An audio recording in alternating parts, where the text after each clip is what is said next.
A close-up of the person from top till toe. What I want to say is that voice modulation, delivery, content, lecture plans, haptics and all that. So I think all this will all this will make the teaching mechanistic, don't you think so? Means the natural instincts or the natural instincts of a professor, of a teacher will always be having the upper hand.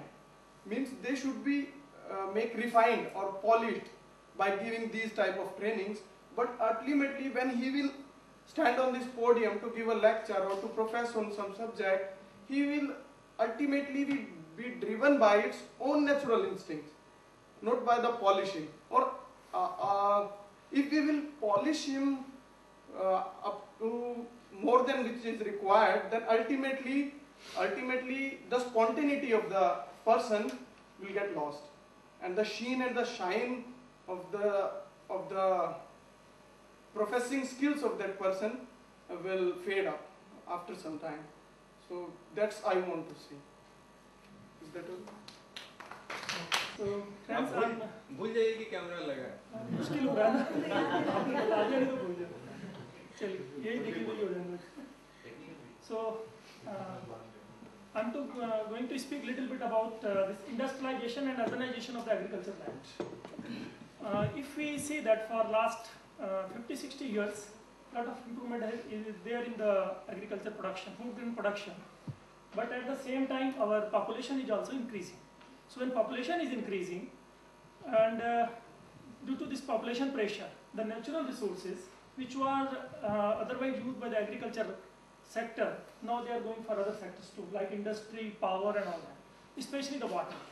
It is said that in days to come, the utilization of water by the industry will increase by almost 60-fold, and that too by power by about 30-fold.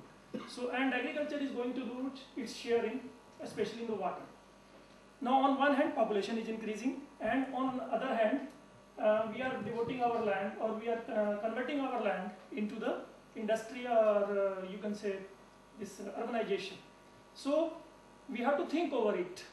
If we want to sustain nutritional security, food grain security, then whether we should convert this agricultural land into urbanization at the same rate or pace, or we should reduce it. Thank you. Well friends, so let me talk about the basmati rice. Everybody knows the rice, but here we are talking something special, that is basmati rice. Itself it is special. It has the name, Hindi name, that is basmati. Bas is khushbu, or aroma, or scent. But once we are talking in geographical term, its real definition lies in the geographical term. The basmati is one sort of rice which is originated in Indus river area. So it is confined to a geographical area which is both sides of Indus valleys, that confined to the Pakistan and India. It is very good to eat. It has very good character. By definition, it is characterized as long cylindrical grain having aroma. But once you take its challenge to improve it, there are many constants.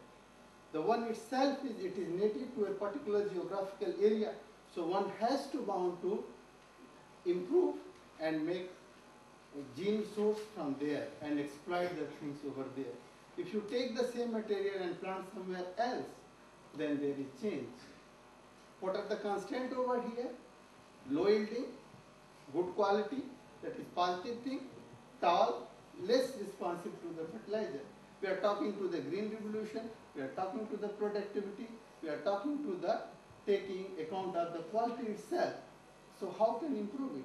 How make it available to the most of the population? Everybody like to have this kind of quality rice, but price is quite high. How you can make it cheaper, better in terms of productivity, so farmer can get the more profit. Okay. Then its quality, so consumer may get the advantage of that. So in that case, what you should do? As a scientist, it is big challenge before you. If you want to make it improve, then you take the background of the material, then we take the background of another material, and then we use many tools and techniques that may be biotechnological tool, plant breeding tool, and try your best to make the improvement over there. So over a period of time, you can emerge with the certain material. One very good example over here, the IRI has developed one variety, that is Pusha Basmati 1. There are many names, Pakistani Basmati, Dehraduni Basmati, people are knowing.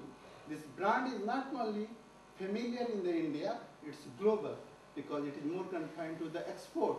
The better quality of Basmati we export, get the foreign exchange out of it. So here, how we can make this popular among our country itself. So for that, there is alternate like Pusha Basmati 1.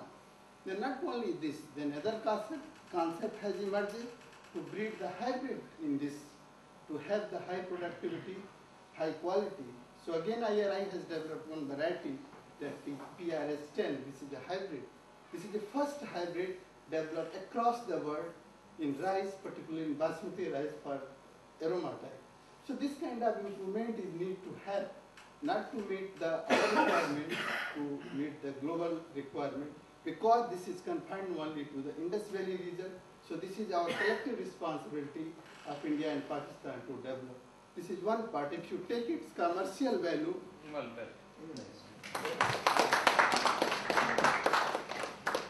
come ahead.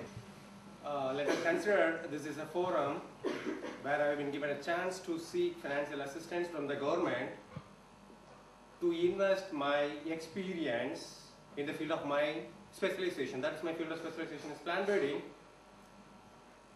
So I consider this is a forum where I should propose my lifetime ambition through which I can serve the humanity. Okay, so I can prioritize my research area into two ways. One is based on or focused on male, the other one is focused on female. Okay, so all we know that we depend on rice as a staple food. So my priority goes to male section to develop a variety which can suitable for diabetic patients. Okay, so 60% of us are affected by diabetics. So my priority on the male section goes to development of a rice which can be eaten by the diabetic patients. That is my first goal setting. And the second one is to develop another rice variety which can fortify the iron content in the women. So that I can call it as iron fortification, because most of our women are influenced by anemia. So though we feel that we are making our child, we are making them to grow with all nutritive conditions because of based on their body conditions or physiology, once or later they become anemic. So my priority goes to development of diabetic rice or anti-diabetic rice for male section and development of iron fortified rice for the female section. So if you are ready to sponsor my projects, I would say I will become a savior of the human being in India. Thank you for the option. To all, I myself Sonu Rani, assistant professor in Department of Clothing and Textiles. I want to say that as Dr. Kashyap has said that teachers have some necessary skills in themselves. I want to say that my department have such teachers which have essential teaching skills. One example is my advisor, Dr. Alka Goyal. Our department had teachers which are really role model in by words and deeds also. I am giving one example of Dr. Alka Goyal.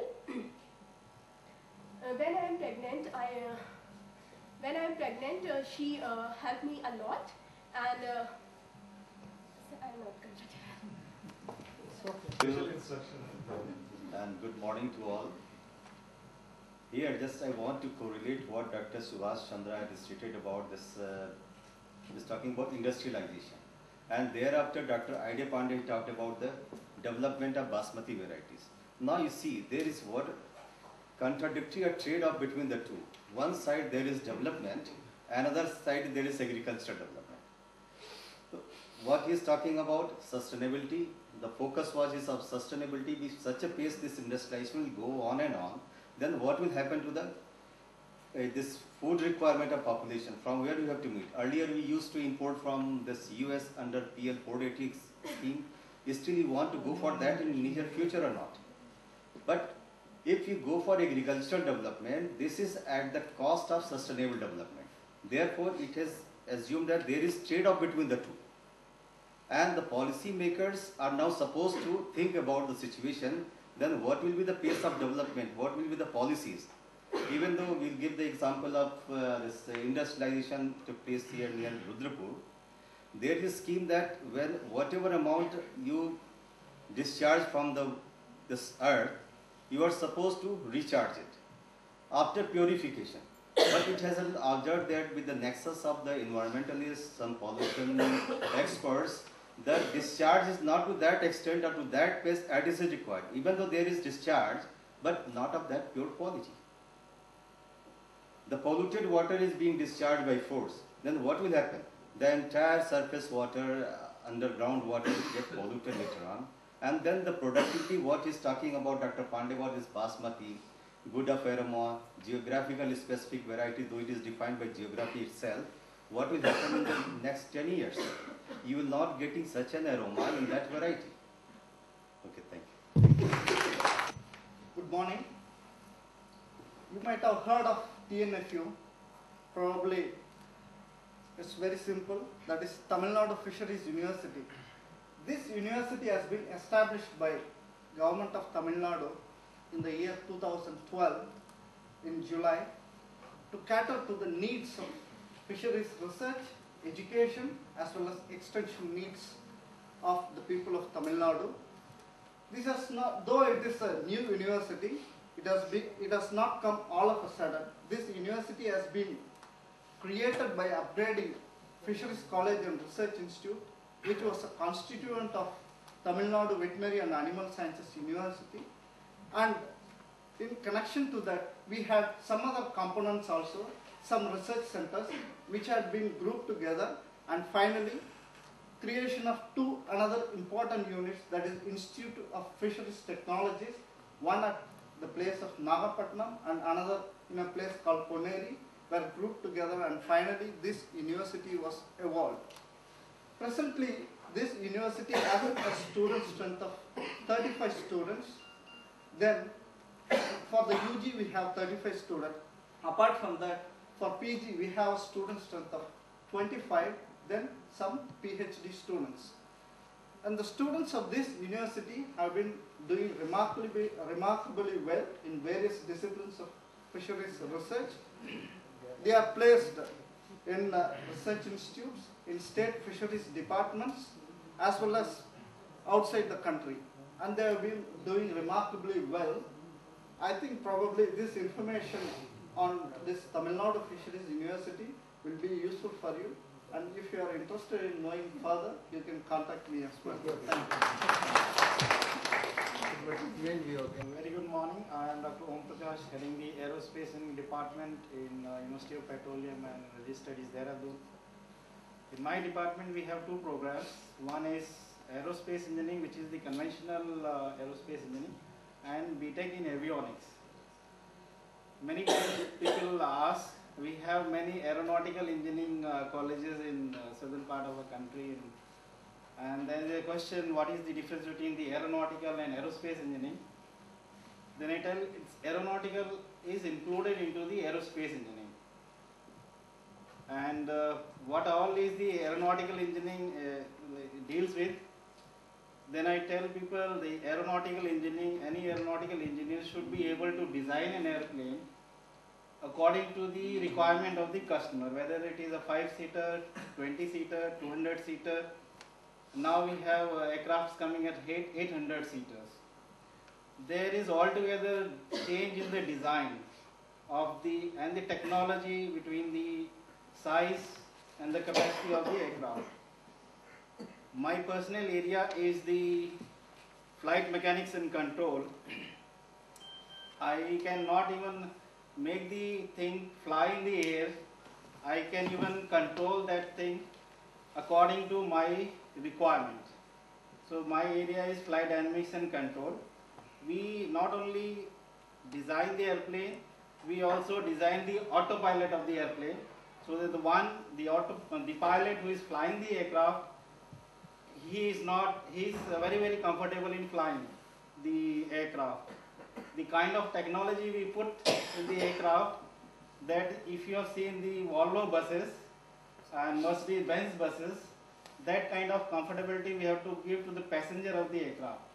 So you can think of how much technology advancement in the technology we deal with in the aerospace industry.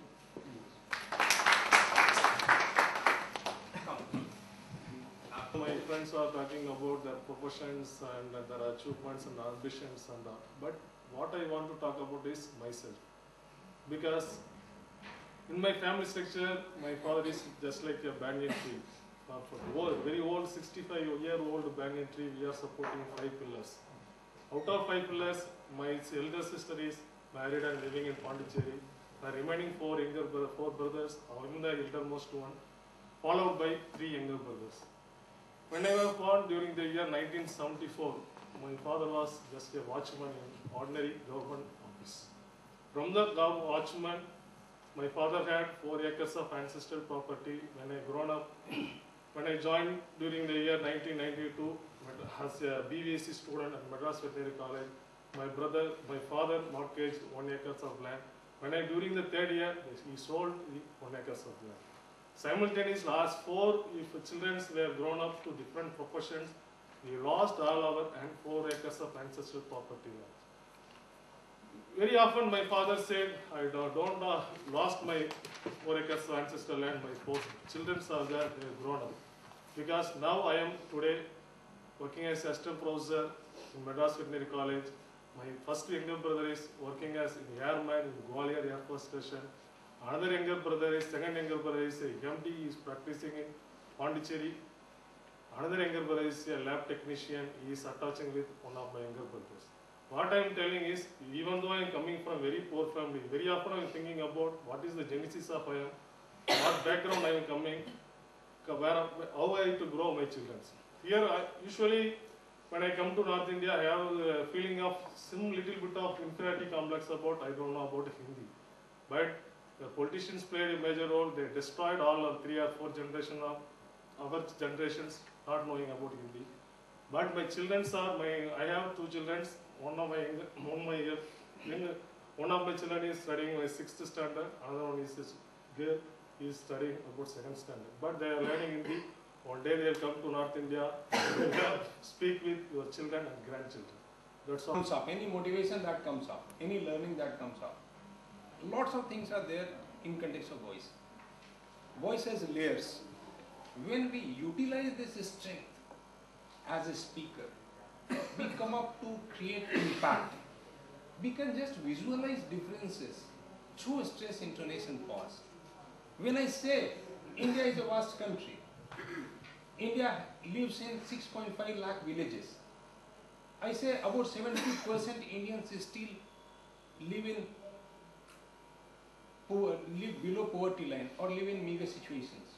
When I say lots of people in India still suffering from malnutrition, and otherwise when I am speaking about same thing, and when I say vast, that makes also a big difference. When I say India is a vast country with millions of Indians still lying below poverty line, we struggling since 47 up till yet with all sort of scientific advancements, but millions of villagers, those who are dwelling around in villages, still they are not getting the minimum amenities of life.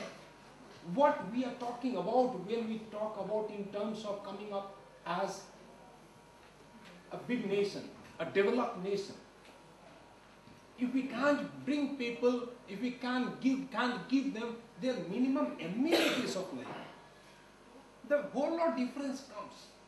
When I'm talking amenities of life, vastness, poverty. Actually, words have that soul. If soul is depicted in the word, that connects to the learners, the audience, the listeners. If the soul touches me, then I put that soul into word and it connects to the learners. Or otherwise it becomes merely a word hanging in environment, air. So we start playing with the word in this way, and it comes only when we get into connect with the soul of the word. This is how actually we can create this magic of words in classroom situation, in classrooms or anywhere. So when speaking, trying to get in depth into the sense of speaking, when it comes from within, then it becomes more meaningful. This is what we have to see. Please, ma'am. Good morning to all. Today we will discuss the topic sustainable development. So, do you know what it is? Yeah, why the need of sustainable development has arisen today, even at the global level? Can you speak out the underlying reason behind it? Because everything is happening in a temporary style, so we want something which should consistently continue. Why everything is happening inconsistently? I think the nature of people has become like that. They want to finish it quickly. Why nature is changing? No, development demands Yes. Due to over-exploitation of the natural resources. Sustainable development says that we have to change the course of development in such a way that we utilize the resources. That is a basic necessity, but in a manner that our needs are fulfilled and these resources remain conserved for the future generations. So what is required on our part as a consumer? That we need to be sensitized. Sensitized about what? The principles for the sustainable development. So there are three basic principles of sustainable development. First is the use of the organic materials, so that the waste that is generated nowadays owing to the use of the synthetic materials can be reduced. Second, the recycling means again using the materials which we have used earlier in such a manner that they can be used to number of end uses, so that the resource consumption can be reduced as well as the waste generation can be managed in such a way that disposable waste is of minimum quantity. And third is the reuse. Reuse, which is practiced in India since our traditional times. But nowadays, owing to the westernization, we are leaving those cultural aspects. So at this platform, being a home scientist, I request you to be sensitized and start adopting small things at the household levels. If we will start at household level, what will happen? Our children will learn those things. So, our home being or household being the basic unit of any nation, we will be contributing towards the nation. Thank you. Good morning, everyone. Today I'll be taking a topic that is system dynamics and management of resources. We all are very familiar with home science subjects, but we think that home science is concerned to the four walls of the houses, but this is totally wrong. A concept is that we are dealing from since earlier times till date. When we are talking about system dynamics, it applies that all the things, all the resources and the changing pattern all are involved in that. System means there can be two types of systems. It can be input system as well as it can be output system. In input system, what actually happens that we are in a closed unit. There are three components in a input. input system. This is the input, output, and the feedback. Input is, you can say, all our resources, all our attitudes, behavior pattern, and output is the personality on this earth. We are what we are today. And the feedback is what others think we are. We have got wrong notion. We think that we are perfect, but nobody is perfect on this earth. Some or the other ways we are having some lacunas, and we are in a learning stage. That is what earlier we are being told, that we should keep on learning. Everything and every day is new for us. The second is that is the open system. Open system, you can say the family is the basic unit. The family determines, or the family is determined by the society, the neighborhood in which we are living. The neighborhood is, you can say, it is in a closed unit. We are being affected by neighbors, and this neighbor, it leads to the district level, then the state level, and then at the nation level. And what is that unity in us, that we are Indians? Now, this is system dynamics.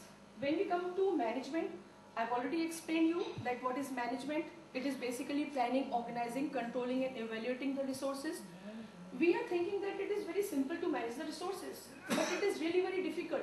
I'll give you one example. How many of us have come today at 9 o'clock? There was some mismanagement, but it happens. Every day it happens. We cannot say that we are perfect. Now, the same thing applies at the family level, at the state level, at the nation level also. When we are talking about family, we are saying we are teaching values to a child.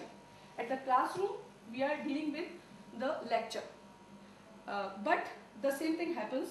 We are giving them new information. I'll tell you one example, that we say that resources are very important. But how can we say that resources are important?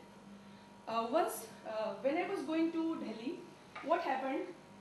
I ate a toffee and threw the polythene on the road. Then my son said, "Mama, why are you throwing this on the road? We are being taught that we should not throw these polythenes on the road." If we are able to learn a new lesson every day, and then only we will be able to teach a new lesson to the students every day. Therefore, being a teacher, I would request that we are at a learning stage, and every and each day of us is new for us, and we should be able to impart new knowledge to the students only if we are able to involve in our life. Thank you. Good morning, everybody. I am Ajay Srivastava from Mechanical Engineering Department, University of Petroleum. We have, in last 3 days, learned few traits of a good teacher, and then what should he do in the classroom to be a good communicator, impart knowledge. Although these preachings are important from the point of view that you must be aware of the things which are looked upon as a teacher. But there are certain things which are important to keep notice of. For example, there are a lot of imitation which is going on. When we learn trades, we also try to imitate the faculty whom we have seen doing the same thing. Now, this kills the natural ability of a person and natural style of the person in delivering the lecture. So, this is very, very important. You know that the students are not going to judge you on the basis of the delivery which you provide them on the first day.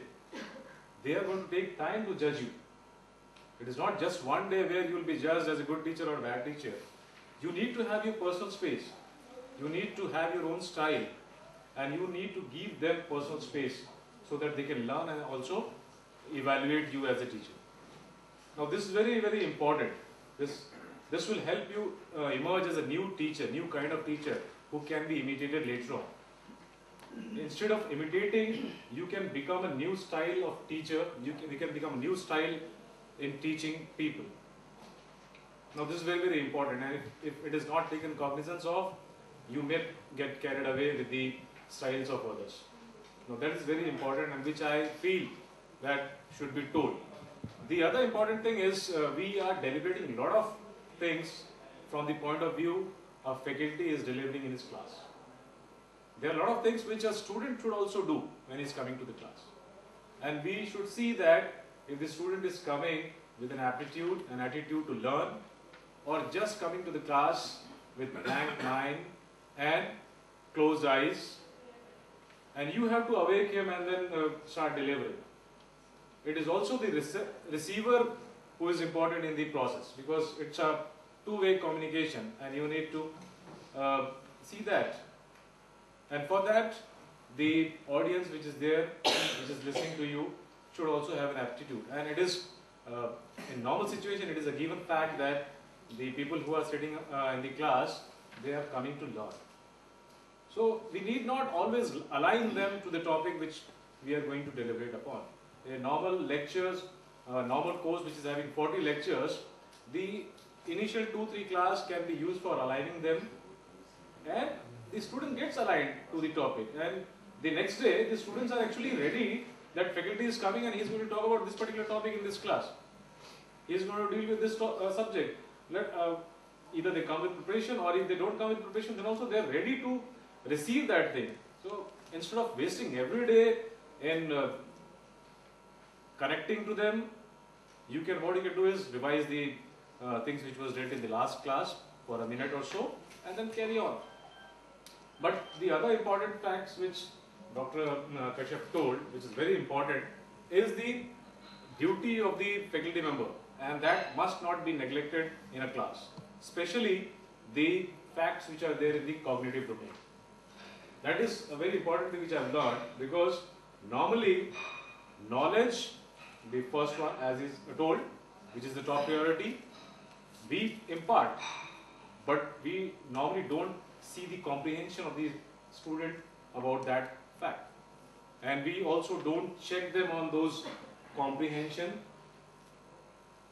That is one thing which should be very clear to the faculty member. He must see that instead of just imparting the knowledge, he should also look at the things which are there, which is checking the comprehension, applicability, and making him a person who can actually apply that knowledge to the real field. So this is very important learning which I have taken here, and I would like to practice it. And I know that it is not going to happen just like that in a day or two, or in a lecture or two lectures. It will take its own time. It takes years to actually become perfect on those things, and see that simultaneously when you're delivering, all the aspects of lecturing is really taken care of. Thank you. नमस्कार मित्रों, आज हम लोग यहाँ पे चर्चा करेंगे human values की। ह्यूमन वैल्यूज की चर्चा विद्यार्थी जीवन में, और ह्यूमन वैल्यूज की इंपॉर्टेंस विद्यार्थी जीवन में विद्यार्थियों के लिए क्या हो सकती है, और ह्यूमन वैल्यूज की जानकारी और ह्यूमन वैल्यूज क्या होती है लाइफ में, उसका इसका इंपॉर्टेंस कितना होता है, और ह्यूमन वैल्यूज के ऐसे कौन से तत्व हैं जिनके बारे में हम लोग बचपन से तो देखते आ रहे हैं, बचपन से सुनते आ रहे हैं, लेकिन विद्यार्थी जीवन में जब महाविद्यालय में हम लोग प्रवेश करते हैं और वो सारी चीजों को हम लोग विस्मृत कर देते हैं। क्या मैं जानना चाहूंगा कि ह्यूमन वैल्यूज के बारे में आप क्या जानते हैं या क्या समझते हैं ह्यूमन वैल्यूज के बारे में? ऑनेस्टी, ईमानदारी। ऑनेस्टी, ईमानदारी। आप बताएं।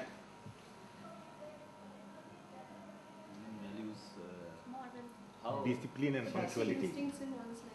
मानवता की रिस्पेक्ट, चैस्टिटी, मानवता की रिस्पेक्ट करना।